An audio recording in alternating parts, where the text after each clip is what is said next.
Good day guys, in this series we will be discussing about Jenkins. It's a continuous integration and continuous deployment tool in the DevOps service line. We would be discussing about creating the pipelines, operating the pipelines and its maintenance.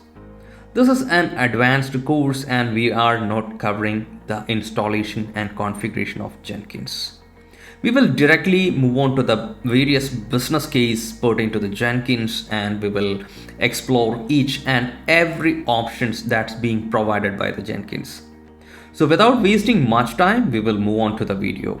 And kindly note that the entire course we would be discussing on top of a container platform, so that it's pretty straightforward for us to deploy the Jenkins infrastructure on top of our laptop and we can do the testing or practices everything. And we are not limiting anything in the even though it is deployed on top of a container, we can add a number of nodes. We have a separate provision for that as well. We'll discuss that at the time of deployment, and let's move on to the video.